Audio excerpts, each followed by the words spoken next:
Spoiler warning. I loved it. You liked it. I loved it or liked it. I loved it. Don't know if I'd call it my favorite, but it's definitely my second favorite after number 2. Number 2 is my all-time favorite. I really like number 1 just because, I mean, it was less lore and more. You liked it because of the lore, right? Yeah. So I like number 1 because it was less lore and it was just a revenge story. Right.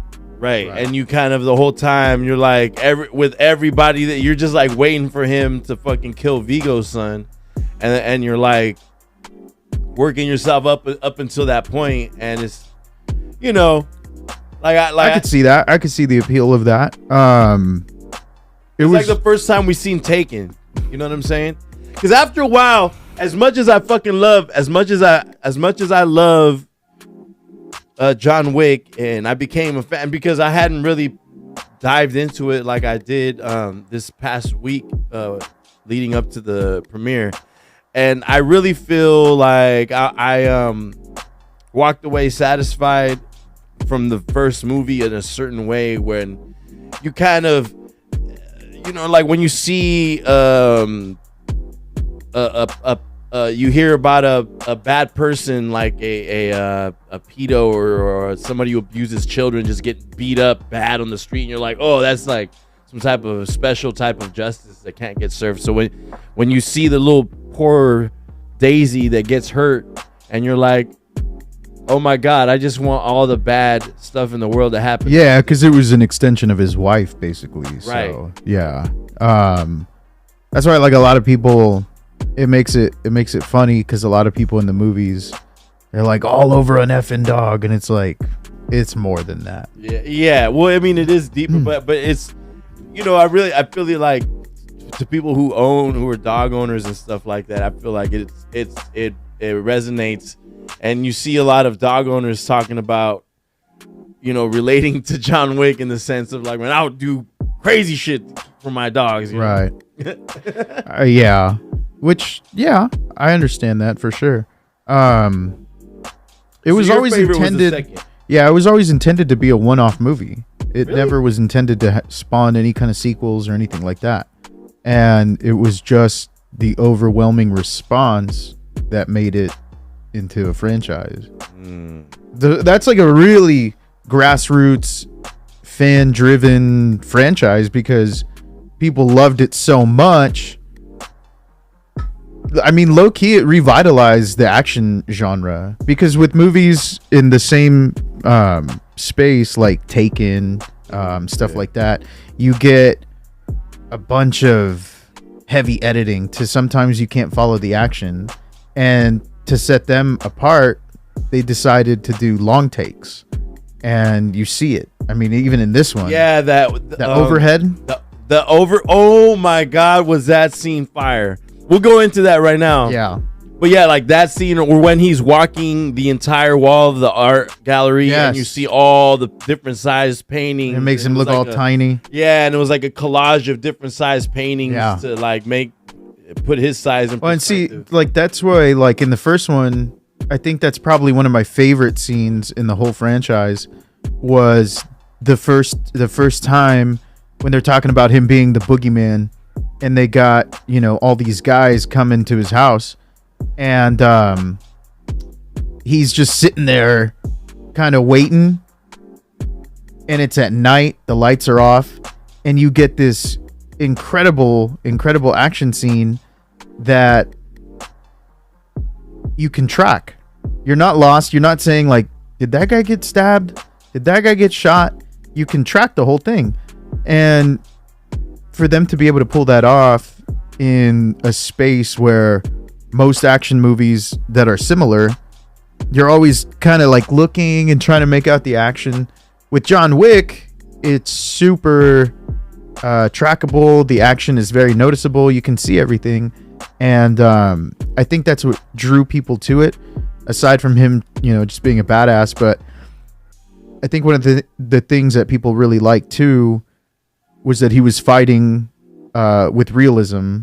I mean, it's hyper realistic no matter what, but the realism of having him get tired, having him get gassed, actually getting smacked, you know, being picked up, thrown around, that I think that resonated with a lot of people. It set it apart from, you know, things like movie where or things the like only Taken. one like Hawkeye is the only one that really gets beat up in the Avengers movie. Yeah, I mean, you know, they all get beat up, but Tony Stark, I guess. They all get beat up, but it's funny because every time they get beat up, you know, they have the makeup, they have the whatever, but they're not gassed. They're not, you know, gasping for air.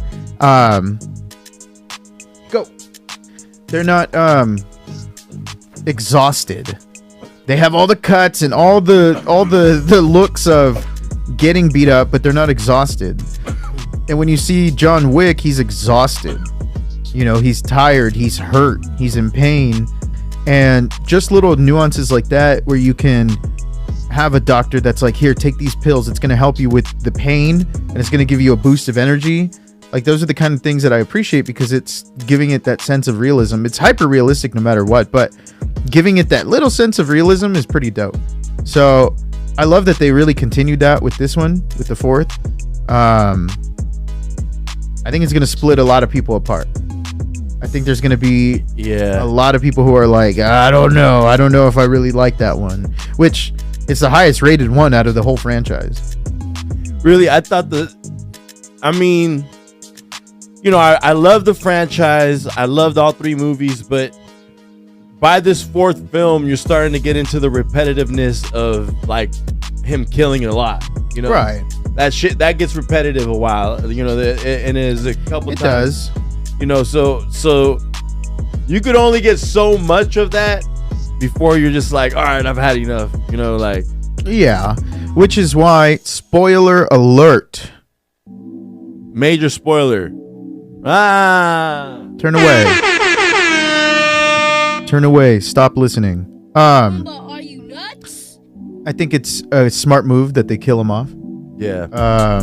Because again, I don't want to be sitting there watching John Wick in his 60s. Nah. Some Steven Seagal shit, like, bro. And the last one, the third one, I was already like, bro, this dude seems like he's living in pain, and like even down to how he was walking, right? And he seemed like he was just emotionally like fucked, and he seemed like he was just miserable and living in misery, and he would get beat down again. And it's like by the end of the movie, you're like wondering, like, damn, does this fool even want to beat this guy and win this fight? Right. Seems like he wants to let himself lose damn near because he's in so much pain and agony. Right. Of everything from things that he's lost and things that he's gone through.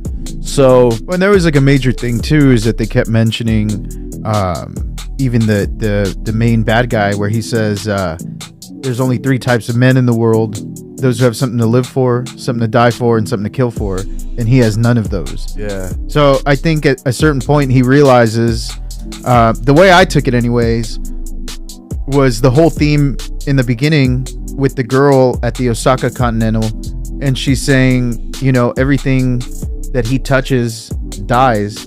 So I think he kind of like sees it like, dude, I think the world might be a little better if I'm not alive. Yeah, you know, because he kind of saw himself. He lost his Japanese homie. What's his name? He was hard, bro. Yeah, he was dope. He was fucking dope. And the line where he's in the church and he says, you know, you and I are both damned. I think he realized, like, dude, I'm like an angel of death. Like, I can't do this. And so that full circle moment to me is just like a real contrast to when he's saying, like, whoever they send, I'm gonna kill them all. And then he feels like, dude, it's never gonna stop. Like, it just needs to end. I got that same sentiment. I'm like, man, in the movie they definitely portray that, where he has the moment of, because you even think like, damn, it's not like he's not gonna be good, and he's either gonna always have to be a hitman, or he's gonna have to die. Right. And he didn't want to keep doing that. Nah, he was already tired of Yeah. it. He was like, I mean, the beginning of these movies, he didn't want to do it. He just got thrown into it. Yeah, he had already retired. Yeah. But the fact that he had his stash subconsciously lets you know that he didn't retire. He retired, but he always knew. He always knew he might have to come back. Yeah. I mean, at the core of it, it's really sad. But I think that's what I like about these movies is that I think you said it the other day. It's kind of like something that attracts, that meathead audience that they're like, hell yeah, John Wick's gonna kill. But they have substance. They have an actual has a story. Deeper meaning for people that enjoy that type and they have an actual story. And this movie, watch it in theaters because it's beautifully shot. The sound is insane. It's gorgeous. Yeah, the sound design was crazy. Insane. But it's gorgeous. Definitely something that you need to watch in theaters. Not something that I would watch at home.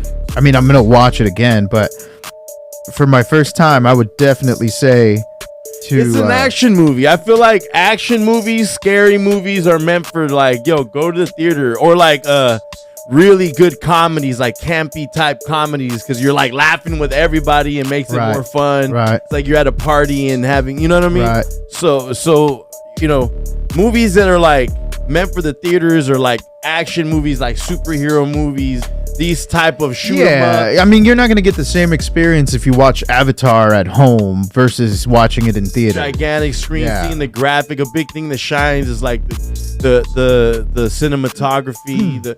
They really were consistent through all four films as far as like the way that they shot it, having a beautiful imagery that you would kind of compare to graphic novels and graphic comics and shit. And you could definitely see where they had the correlation in every movie to like that. And more specifically, I'm thinking because of like the way anime has been popularized in the last, it's always been popular, but it's been grown increasingly more popular in the last, I would say like 10 years. Yeah. And that, you see a lot of anime influence in this fourth film, and partially obviously because it takes place in Japan. But also, it would already kind of sit in that John Wick, in that lane that John Wick was created in anyways, which is like graphic novels. Right. That type of like. Yeah. Honestly, I have very, very few criticisms about this fourth chapter. I know a lot of people are going to get really upset that he passes away, but to me, I'm like, dude, how else do you want him to just live on forever? At that point, it would get too repetitive, and then now you're talking about like,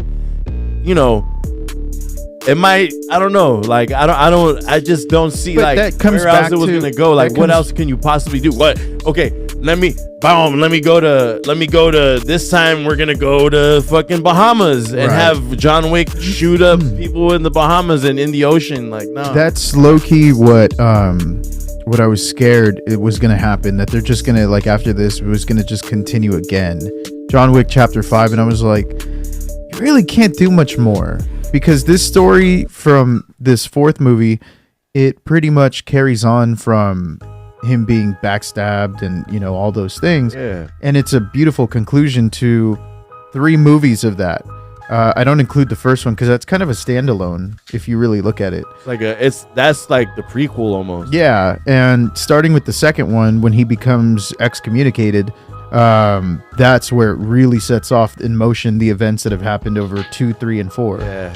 And so to me, I was like, yeah, you can wrap it up because that's a trilogy right there. John Wick 1's like the prequel, like you said.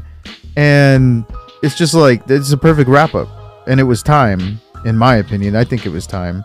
And I think they're going to have a spin, the way that the post-credit scene worked out. It seems like there's a post-credit scene. Yeah, so make sure y'all, if you're seeing this, hopefully you're, this is a spoiler. Again, there's a post-credit scene in which one of the people who dies, his daughter is trying to kill one of the main, what would you say, like kind of protagonist, antagonist. Like, well, oh no, I mean, really is a fucking anti-hero because of the way that he's working and playing, having to play both sides. I mean, I thought that was so beautiful when he's like, you can do this. He's like, fuck off to the main bad guy because he just really didn't want to be there to begin with. Yeah. He was literally there because he needed to save his daughter, and that was it. Like, he didn't want to be there. Yeah. So I thought that was super dope. I don't know, man. I think one of my few criticisms I have was the jet setting around the world, because I'm almost thinking like that kind of bugged me. I'm not gonna lie, because I was like, you didn't even fucking show any jets, right? And all of a sudden, with this homeless guy just pops out of the fucking. That's why I was like, yo, this fool's homeless, bro. I was like, where is John Wick getting like his flights booked? Like, it's kind of weird. I mean, I'm guessing the same way, you know, they probably got their own airline, the same way they have the hotel. Yeah, but he's not allowed to use any services. He can't even be at the Continentals because he's excommunicated. All services must stop. So, but he still had connections to here and there. I mean, it was a long movie too. You got to realize, an action movie that's that long. Dude, a 5-second clip of a plane would have been fine with me. Even if it's like a military plane, he just automatically just shows up in the like Dubai. Honestly, that would have been even dope too if it was like a military plane and he like stashes in the cargo or something. I would have been like, okay, he's getting around, like sneaking around. Okay, that makes sense. But all of a sudden, he's just like walking up in Japan. Then he's in Paris from New York. And then that homeless freaking the king. Yeah, the king just shows up like randomly. He's like, how'd you get? They just don't mention. It's like a running joke. They never mention how they get around the. I mean, they have a lot of money. They showed that in the third one where they have like stacks and stacks of money. Yeah. But it's like, either way, like, who's gonna be like, oh, a homeless dude just walked up with like $100 grand. It's just like, book it. Let's book his flight. It's just, I don't know. To me, that was just kind of like, that was one of my few criticisms. I didn't like that they were just like appearing in places. And I mean, I really don't have other criticisms besides I couldn't really pinpoint the hierarchy of the high table. Yeah, I couldn't either. Because that guy seemed like he was working for the main bad guy, the guy with the fedora, the one that like oversaw the duel. Yeah. It looked like he was working for him, because in the beginning he's just like delivering the message like, hey, this is done, your hotel's closed. But then he's like talking to him like the main bad guy's his subordinate, and then at the end he's like the final word.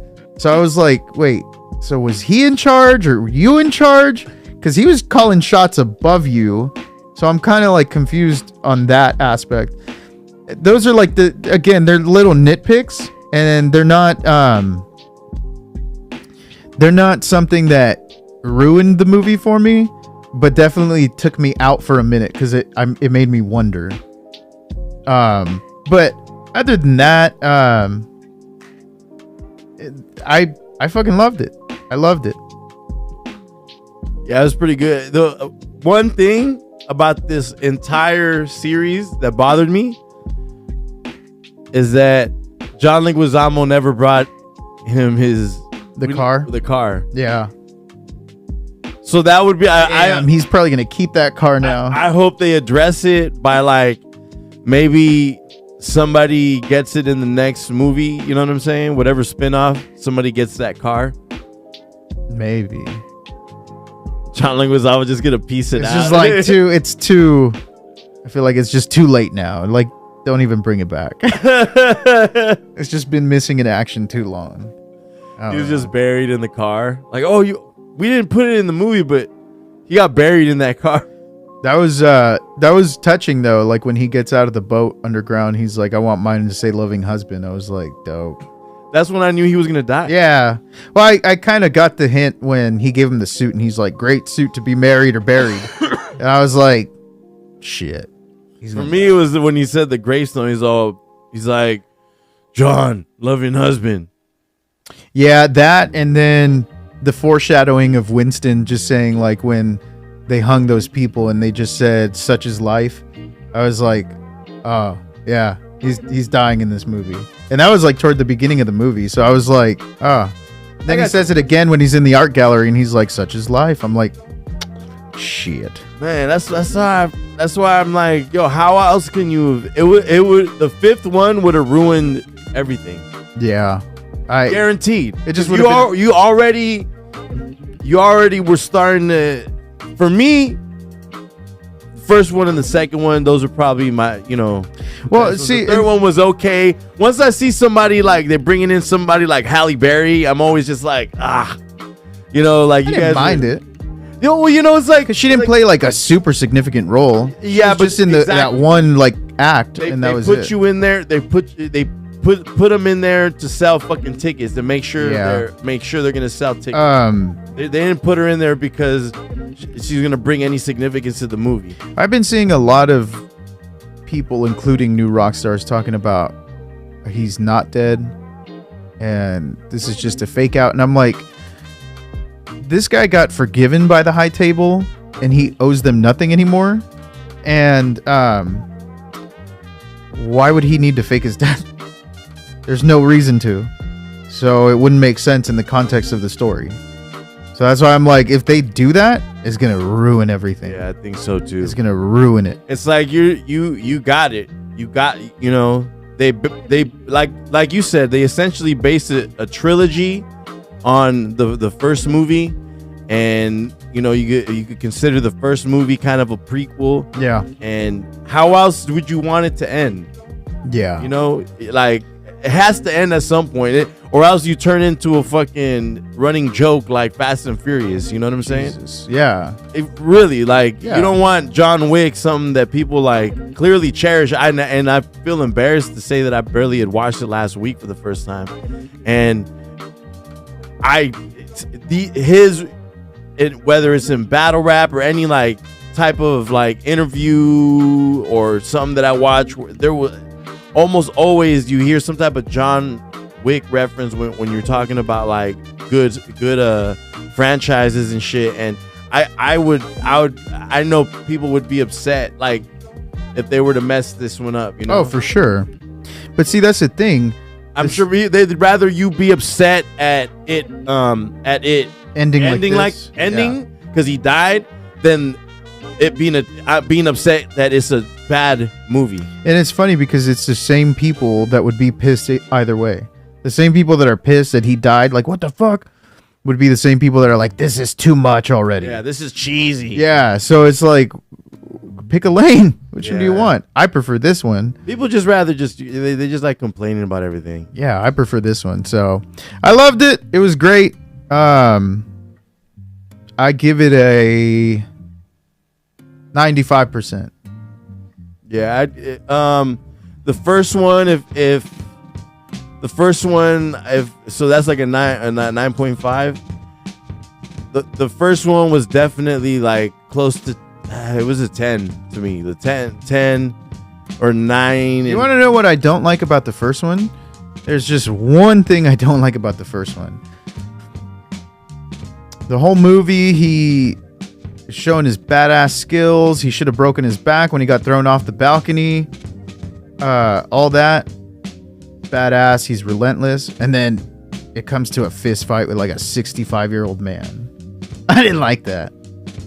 The 65-year-old man was the Russian boss. Oh, yeah. I was like, it's kind of like that movie Four Brothers. You ever watch that? Yeah. The whole movie, they're like shooting them up. And then at the end, it's like a bunch of dudes in a circle, like a high school fight.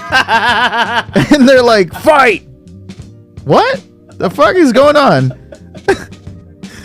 I hate that movie, by the way. Four Brothers is horrible. You don't like Four Brothers? No, it's stupid. Why, bro? Because it's stupid. Why is it stupid? It's just stupid. You have, I don't know, you have these guys who have been set up to be like ghetto troublemakers. And then all of a sudden they come back and they're like detectives figuring out everything that happened with their foster mom.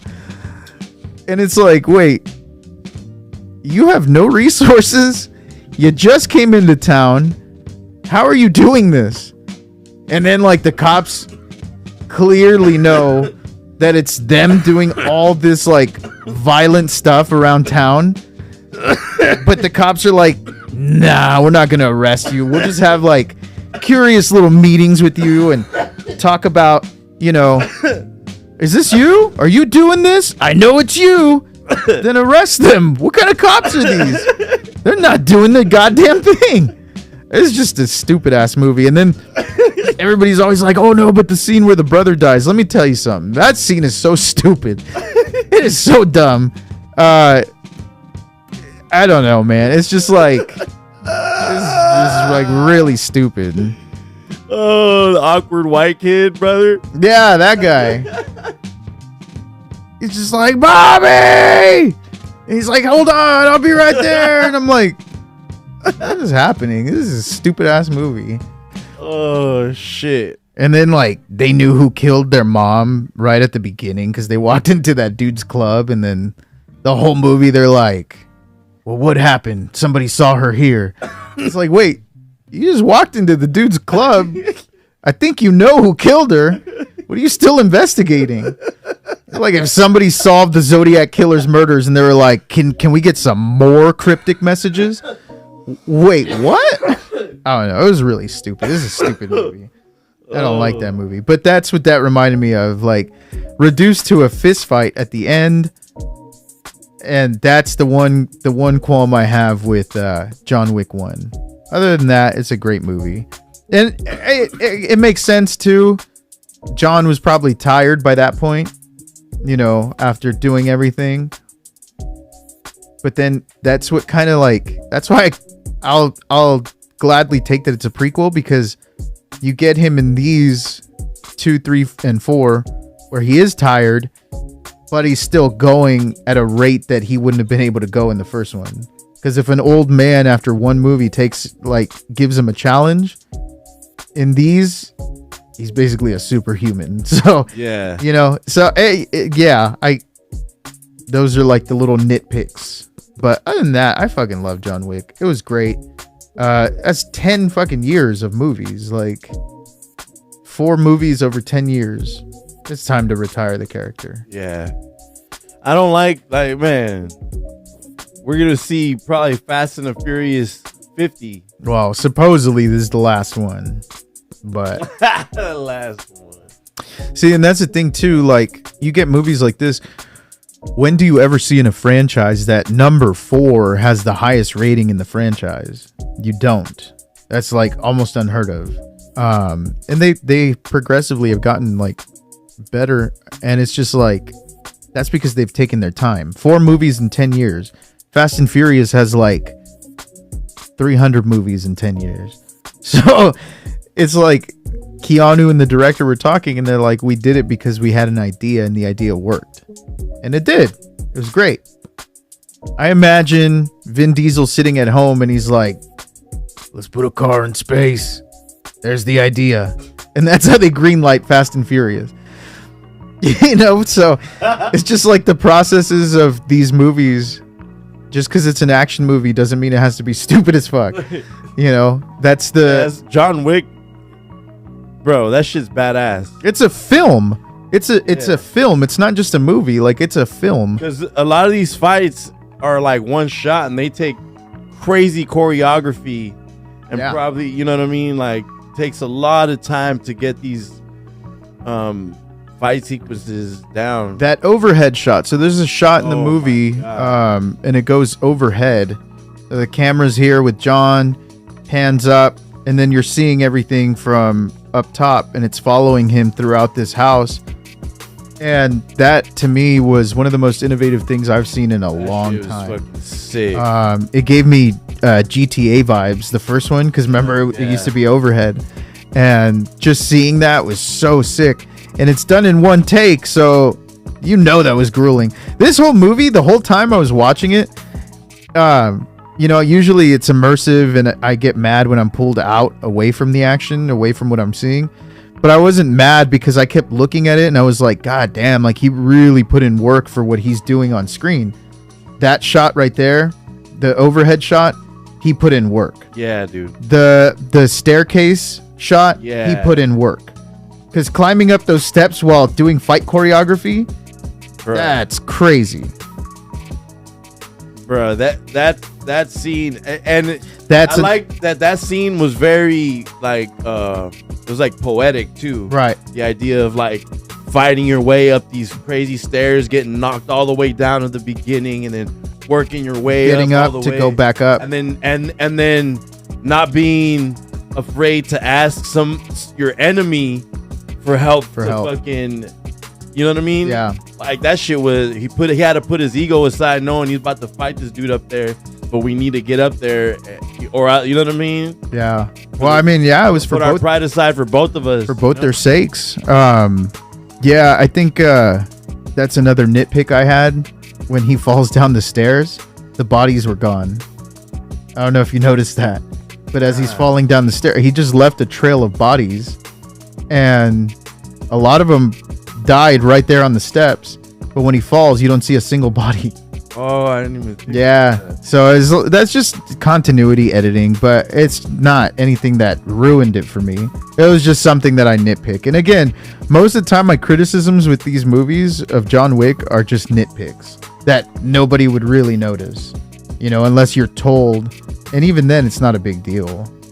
It's not like I was like, what the fuck, where are the bodies? Blah, blah, blah. Like, didn't ruin it for me. It was just something that I was like, wait, what happened to the bodies? So would you say this last one was your favorite, or is it still the second one? It's still the second one, but this is my second favorite. I think the second one has like really strong rewatchability, and this one is just really long, so that's why it would be my second favorite. And then my final nitpick, I think, is that Colombian dude or whatever the hell he was, that the dog ended up eating his nuts. The one that hit the dog and was about to shoot him. Because he fell off the stairs and it looked like he landed on his neck. So when he got up and met them at the steps, I was like, Yeah, that's what confused me too. yeah, I was like, wait, did he not die? That's why I was like, okay, that's stretching too far. You know, because I already suspend my disbelief for the Kevlar suits and all that. But that guy getting up when he fell like head first and his body like followed his neck, I was like, oh no. That would have just been cooler if he died right there. Because John shot him because he was about to shoot the dog. Yeah. That would have been in itself a great moment, and just leave it at that. I didn't need to see the dog eat his nuts. I feel like they literally put him back in there just for that. Like, let's have the dog eat his Dog, nuts. sick nuts, Yeah, so sick balls. again, these are just nitpicks. The movie in general is fantastic. I loved it. Go watch it in theaters. Super sick. Yeah, bro. I definitely. I'm so glad I caught up too. Yeah. So glad I like did those crazy watches. Let me see. What are we talking about next? Oh, and in case you're wondering, Donnie Yen plays a blind man, because there's people in our family who apparently didn't know he was blind, even though he has a cane, glasses, and is kind of feeling for everything around him like a blind man. He is he really blind in real life? Because he No. played the blind dude. Yeah, from, no, he's not. From Rogue One, right? Yeah, he's not. He's not blind. But he's a good blind dude. Yeah, he does. He said it was really difficult filming this movie because, like in Star Wars, he doesn't have anything over his eyes. But in this one, with the glasses, he said it was like really dark. So a lot of the times he was getting hit by the stuntmen he was doing scenes with because he couldn't see their blows coming because it was just dark. And so he was like, it was really difficult filming because most of their shots are at night. So I can imagine that being hard. Yeah. And especially the way he choreographs those fights, like they're fast moving. Like it was really fast. Yeah, he's dope. Yeah, he's great. He played a great role. But yeah, man, go watch John Wick. It was fantastic.